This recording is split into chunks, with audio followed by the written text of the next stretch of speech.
다 같이 묵도하심으로 신령과 진정으로 주님 앞에 새벽 예배를 올려드리겠습니다.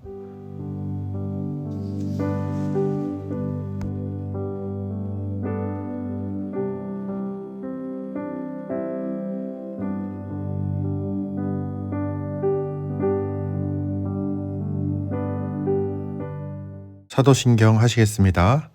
전능하사 천지를 만드신 하나님 아버지를 내가 믿사오며 그 외아들 우리 주 예수 그리스도를 믿사오니 이는 성령으로 잉태하사 동정녀 마리아에게 나시고 본디오 빌라도에게 고난을 받으사 십자가에 못 박혀 죽으시고 장사한 지 사흘 만에 죽은 자 가운데서 다시 살아나시며 하늘에 오르사 전능하신 하나님 우편에 앉아 계시다가 저리로서 산자와 죽은 자를 심판하러 오시리라.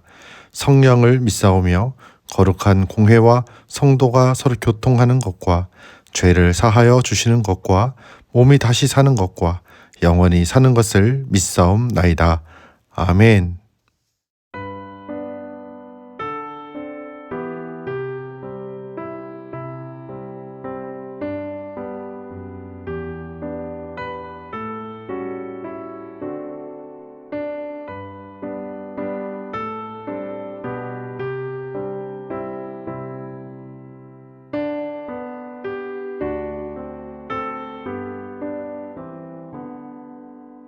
내 주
형제들아, 내가 너희를 권하노니 너희가 배운 교훈을 거슬러 분쟁을 일으키거나 거치게 하는 자들을 살피고 그들에게서 떠나라.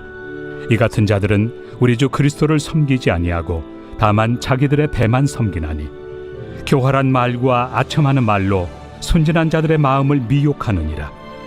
너희의 순종함이 모든 사람에게 들리는지라. 그러므로 내가 너희로 말미암아 기뻐하노니 너희가 선한데 지혜롭고 악한데 미련하기를 원하노라. 평강의 하나님께서 속히 사탄을 너희 발 아래에서 상하게 하시리라.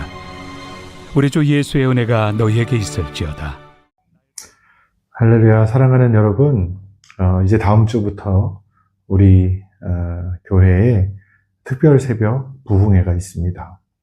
이제 돌아오는 주일, 우리가 종려 주일을 보내고 이제 6일 동안 특별 새벽 부흥회, 이 5일의 새벽 부흥회와 온라인으로 하는 부흥회를 우리가 하게 됩니다.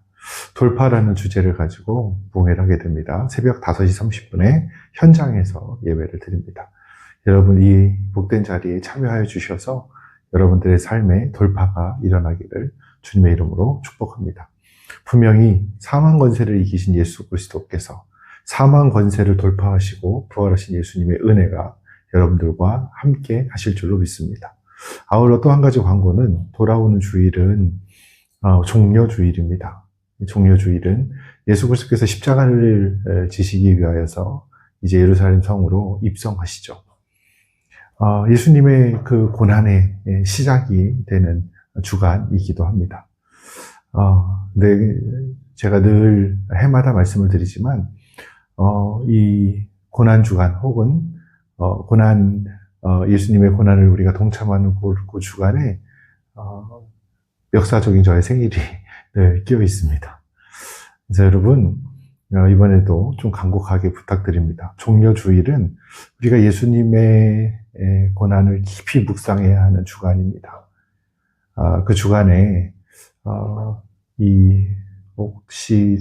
혹시라도 생일 선물이라든지 생일 케이크를 자른다든지 하는 일들을 하지 않기를 부탁드리겠습니다. 이건 목회적으로 우리 성도들에게 부탁드립니다. 앞으로도 마찬가지입니다.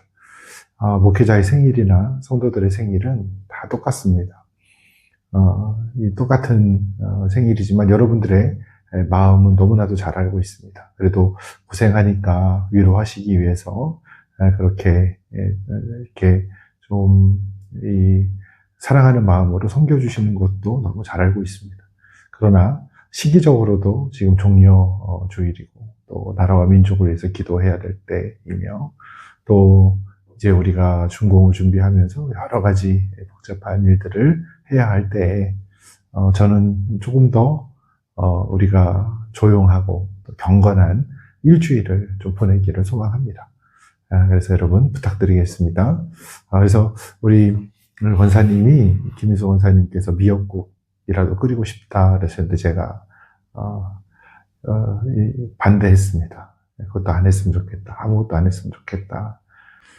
종려주일은 조용하게 그리고 경건하게 예수님만 생각하는 날이 되었으면 좋겠습니다. 예수님만 깊이 묵상하고 예수님만 생각하고 그 예수의 그 은혜에 감격하는 그런 한 주가 되시기를 주님의 이름으로 축복합니다. 하나님의 은혜와 축복이 사랑하는 우리 성도들과 함께 하시기를 늘 기도하겠습니다. 사랑하고 축복합니다. 감사합니다. 할렐루야. 사랑하는 우리 성도 여러분, 오늘도 이 새벽의 자리에 나오신 여러분들을 주님의 이름으로 환영하고 축복합니다. 이제 로마서의 말씀을 우리가 다 같이 나누었는데요. 로마서를 통하여서 사도 바울이 이 로마 교인들에게 기대하고 원하는 것이 무엇일까요? 오늘 우리가 로마서의 마지막 시간을 우리가 보내면서요, 그 마지막을 사도 바울의 마음이 어떠했는지, 그리고 이 사도 바울의 마음이 바로 하나님의 마음입니다. 우리가 하나님의 마음을 구분하는 데 있어서 성령에 감화하시고 감동시키시는 마음. 그래서 모든 성경은 하나님의 감동으로, 성령의 감동으로 쓰여진 것이죠. 그래서 오늘 사도 바울은 하나님의 마음을 가지고 이 로마서를 썼고요. 이 로마서가 바로 하나님의 마음이었던 것이죠. 우리가 이 로마서의 배경, 하나님의 어떤 마음을 가지고 사도 바울은 이 말씀을 썼을까를 돌아볼 필요가 있어요. 그게 마지막에 나오거든요. 그것이 오늘 여러분들이 읽으신 본문 말씀 17절에서 20절까지의 말씀입니다. 사도 바울이 로마서를 끝마침에 있어서 그는 하나님의 마음을 전하는데, 그것은 사단의 유혹으로부터 상처를 받지 않기를 원하고, 또 성도들이 악한 그 자들의 유혹에 넘어가지 않을 것, 그것을 소망하는 마음으로 이 로마서를 기록하였다라고 말씀하고 있습니다. 오늘 이 로마의 교회가 아름답게 자라나고 있습니다. 이런 것은 하나님이 하신 일이죠. 어렵게 씨를 뿌려서 싹이 나서 자라났는데 마치 이것이 요즘에 일어났던 산불처럼 화마가 그 모든 것들을 쓸고 간다면 얼마나 안타깝고 마음이 아픈 것이겠어요. 하나님 보시기에도 마찬가지입니다. 하나님 보시기에 꽃보다도 더 귀한 성도들, 하나님께서 너무나도 소중하고 귀하게 여기시는 그 성도들을 하나님 보시기에도 아까운 성도들. 그래서 뭐라고까지 표현하셨냐면, 하나님은 그 머리털까지라도 세신다. 그 머리털 하나 세시면서 귀하게 여기시는 그런 성도들을, 너무나도 귀하게 여기는 그 성도들을 이 성도들이 아카마키 사단의 유혹으로 말미암아 죄 가운데 넘어지고, 또 교회 분열로 인하여서 그 교회가 어려워지고 하는 것들을 하나님이 고통스러워하시고 아파하신다는 것이죠. 그래서 사도 바울은 마지막에 와서 그 하나님의 마음을 전합니다. 중요한 권면을 하고 있는 것이죠. 오늘 사도 바울은 이 널려있는 여러 함정들, 성도들이 넘어질 수밖에 없는 수많은 이 함정들 속에서, 위장되어져 있는 함정들 속에서 그 성도들이 아름다운 신앙을 잘 유지하고 지키기를 원하는 마음으로 이것을 썼다라는 것입니다. 여러분, 함정은 한번 빠지면 헤어나올 수가 없습니다. 나올 수가 없는 것이 바로 함정이죠. 그래서 시편 35편 7절에 보면, 저희가 무고히 나를 잡으려고 그 그물을 웅덩이에 숨기며 무고히 내 생명을 해하려고 함정을 팠사오니. 함정을 판 이유가 뭐예요? 우리의 생명을 빼앗아가기 위해서라는 것이죠. 악한 마귀 사단은 끊임없이 우리의 생명을 빼앗기 위해서, 하나님과 연합하지 못하게 하기 위해서 수많은 유혹들, 올무를 놓고 함정들을 놓는다라는 것입니다. 그래서 그 함정들 속에서 온전히 로마 교회 성도들이 견디고 승리하기를 원하는 그런 마음으로 이 성경을 쓴 것이죠. 요한복음 1장 10절에서 11절에 보면, 누구든지 이 교훈을 가지지 않고 너희에게 나아가거든 그를 집에 들이지도 말고 인사도 하지 말라. 그에게 인사하는 자는 악한 일에 참여하는 자임이라 라고 말씀하고 있습니다. 그러니까 당시에 교활했던 거짓 선지자들과 지방의 이 신자들 사이에서 일어났던 여러 사건들을 사도 바울은 알고 있었습니다. 성도들 사이에도 분열과 중상모략의 원인이 될 사탄의 역사가 분명하게 일어나고 있었다는 사실이죠. 그것은 비단 사도 바울이 썼던 이때, 이 시대뿐만이 아니라 지금도 여전히 사단은 우리를 미혹하고 있습니다. 우리를, 하나님과 우리의 관계를 깨뜨리기 위해서 수많은 노력들로 우리를 넘어뜨리려고 하는 것이죠. 여러분, 이 사단의 역사를 조금이라도 용납하면 안 됩니다. 여러분, 우리 성도들은 우리의 거룩함과 우리의 순결함을 지켜야 합니다. 사단이 틈타지 못하도록 해야 하는 것이죠. 사단은 이 악한 것을 좋은 것으로 포장하여서 우리에게 다가오죠. 그러나 좋은 것으로 포장하여 가지고 오는 것들에 대해서 우리는 분별할 수 있어야 됩니다. 그 분별이 바로 로마서인 것이죠. 그러므로 사랑하는 성도 여러분, 오늘 여러분들에게 위장하고 다가오는 광명한 천사와 같은 것들이 무엇인지 분별할 수 있는 은혜가 있기를 주님의 이름으로 축복합니다. 그 대표적인 예가 신천지입니다. 여러분, 이 신천지의 피해들이 아직도 교회들이 그 신천지의 피해 때문에 고통스러워하고 있고 수많은 교회들이 문을 닫고 있습니다. 그들은 광명한 천사와 같이 호의적으로 우리에게 다가옵니다. 그러나 여러분, 진리를 분명하게 알아야 됩니다. 예수가 그리스도이시고 살아계신 하나님의 아들이십니다. 여러분 그거 믿으시죠? 기독론이라고 하죠. 성부와 성자와 성령 하나님, 삼위일체 하나님.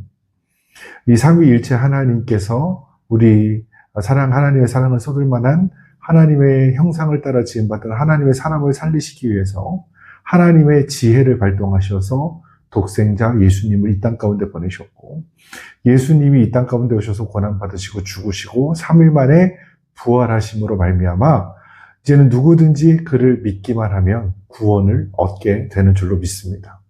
여러분 이거 확실하게 믿으시죠? 그 사이에는 그 누구도, 그 어떤 중보자도 존재할 수 없습니다. 여러분, 목회자도 중보자가 아닙니다. 우리가 착각하는 경우가 있어요. 목회자는 중보자가 아닙니다.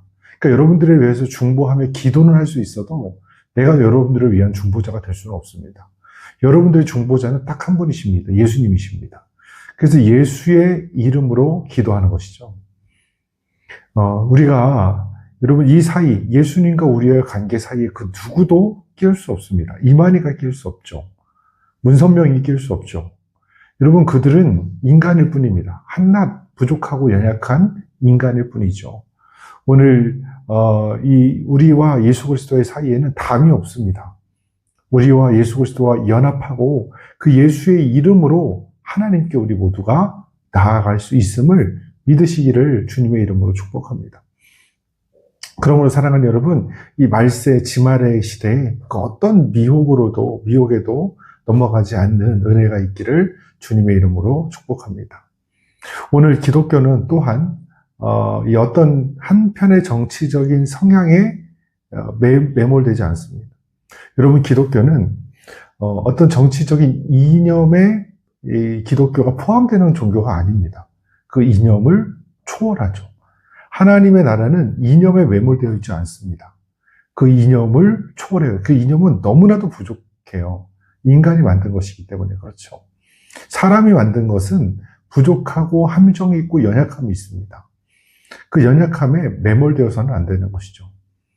그래서 여러분 우리가 착각하는 이것도 굉장히 큰 미혹일 수 있습니다. 기독교가 하나의 이념에 치우쳐야 한다. 그것이 진리다라고 착각할 수 있어요. 여러분 절대 그렇지 않아요. 예수 그리스도께서는 진보적이기도 하셨고 보수적이기도 하셨습니다. 여러분 예수님 한번 보실래요? 예수님에게 세금의 문제를 거론한 자들이 있었습니다. 당시 로마의 이 압제 가운데 이 이스라엘에 있으니까 예수님을 함정에 빠뜨리기 위해서 세금을 어떻게 해야 합니까? 라는 그런 질문이죠. 예수님은 굉장히 보수적으로 대답하셨습니다. 가이사의 것은 가이사의 것으로. 그 세금 내라 이거예요. 로마의 압제 가운데 있지만 우리가 지금 이 압제 가운데 있는 이스라엘 백성들이 어떻게 하겠는가? 가이사의 것은 가이사의 것이고 하나님의 것은 하나님의 것이다. 굉장히 보수적이시죠. 근데 그 예수님이 보수적이었던 그 예수님께서 또한 진보적이기도 하셨습니다. 예를 들면 산생명을 살리기 위해서는 이 이삭을 꺾는 예수님의 그 모습들을 한번 보십시오. 보수적인 사람들이, 보수적이었던 신앙인이었던 유대인들이 감히 상상하지도 못했던 사마리아 안으로 예수님이 들어가셨죠. 그리고 예수님은 안식일을 폐하는 말씀들을 하시기도 하셨죠. 그리고 안식일에 병자를 고치는 일들도 행하기도 하셨죠. 그들이 보수적인 입장의 유대인들이 봤을 때 예수님은 굉장히 진보적인 사람이었다. 그러니까 우리는 예수 그리스도를 어떤 이념에 매몰시켜버리면 예수님이 너무 작은 분이 됩니다. 미혹된 거예요. 그 미혹입니다. 그러니까 여기에 속하지 않으신 예수님, 이것을 초월하시는 예수님. 그러니까 예수님의 가르침은 때로는 보수적인 가르침이 있으실 때도 있고, 때로는 진보적인 가르침이 있으실 때도 있어요. 그 어느 한 곳에 매몰되지 않아야 하는 것이죠. 그럼에도 불구하고 요즘 분위기가 너무 그 한쪽 한쪽에 치우쳐 있는 것 같은, 기독교가 한쪽 이념에 속해 있는 것 같은 느낌을 주는 게 저기 있습니다. 그것도 미혹입니다. 여러분, 그것을 초월하는 것이 기독교인 줄도 있습니다. 그것을 초월한 것이 말씀이에요. 그것을 초월하신 분이 하나님이 어떻게 인간을 만든 이념 안에 있을 수 있겠어요. 그래서 여러분, 선과 악의 싸움이 아닙니다. 지금 보수와 진보의 싸움은 선과 악의 싸움이 아니라 오늘 그것은 그냥 세상의 이념의 전쟁일 뿐이고요. 그러므로 여러분들의 성향대로 하시면 됩니다. 기독교가 아무래도 이쪽인 것 같으니까 나는 이쪽인데 이쪽으로 하지. 그렇게 하실 필요도 없습니다. 그냥 그거는 여러분들이 느껴지는 대로, 여러분들이 지지하는 대로 하면 됩니다. 다만 성경에 나와서 분명히 말씀하신 것들을 우리가 반대할 수 있어야죠. 어느 진영에 있든지 성경에서 말씀하시는 동성애는 죄다 함을 믿어야 됩니다. 그건 너무나도 선명한 것이잖아요. 동성애는 죄다. 그러면 우리는 동성애에 대한 죄에 대한 인식이 있어야 됩니다. 동성애자들은 사랑하지만 동성애의 죄 자체는 우리는 미워해야 하는 것이죠. 그런 분명한 어떤 그 선들이 있어야 돼요. 그래서 때로는 우리가 진보적이기도 하고 때로는 하나님의 말씀을 쫓아서 행할 뿐입니다. 여러분, 우리가 지금 미혹의 시대에 살아가고 있습니다. 사단은 우리를 자꾸 넘어뜨리려고 하고 분열시키려고 하고 있습니다. 여러분, 이 분열과 어려움 속에서, 오늘 분열과 혼돈 속에서 여러분 이 말씀, 로마서의 말씀을 붙드시고 그 중심을 잘 지켜나가시고 결국 미혹되지 않고 승리하시는 믿음의 종들이 다 되시기를 주님의 이름으로 축복합니다. 하나님이 우리에게 말씀을 주신 것, 말씀 자체를 뭐라고 부르냐면 캐논이라고 불러요. 캐논 뭐냐면 잣대라는 뜻이거든요. 기준의 잣대가 되는 거예요. 하나님의 말씀이 기준인 거예요. 여러분, 이 말씀이 여러분들의 삶의 기준이 되어줘서 좌로나 우로나 치우치지 않고 하나님의 말씀을 똑바로 잘 쫓아가는 믿음의 종들이 되셔서 하나님의 복된, 하나님의 성도다운 삶을 살아가는 믿음의 종들이 다 되시기를 주님의 이름으로 축복합니다. 기도하겠습니다. 말씀 붙들고 살게 하여 주시옵소서. 선한 데는 지혜롭고 악한 데는 미련하게 살게 하여 주시옵소서. 주님의 선하신 하나님의 뜻을 따라 살아가는 우리 사랑하는 성도들 될 수 있도록 주님 축복하여 주시옵소서. 주님께서 함께 하시며 은혜 베푸실 줄 믿사오며 오늘도 이 로마서가 우리 사랑하는 성도들의 삶의 기준이 되고 판단의 기준이 되게 하실 줄 믿사오며 예수님의 이름 받들어 간절하게 기도 올려드리옵나이다. 아멘. 주기도문 하시겠습니다. 하늘에 계신 우리 아버지여, 이름이 거룩히 여김을 받으시오며 나라가 임하시오며 뜻이 하늘에서 이루어진 것 같이 땅에서도 이루어지이다. 오늘 우리에게 일용할 양식을 주시옵고 우리가 우리에게 죄 지은 자를 사하여 준 것 같이 우리 죄를 사하여 주시옵고 우리를 시험에 들게 하지 마시옵고 다만 악에서 구하시옵소서. 대개 나라와 권세와 영광이 아버지께 영원히 있사옵나이다. 아멘.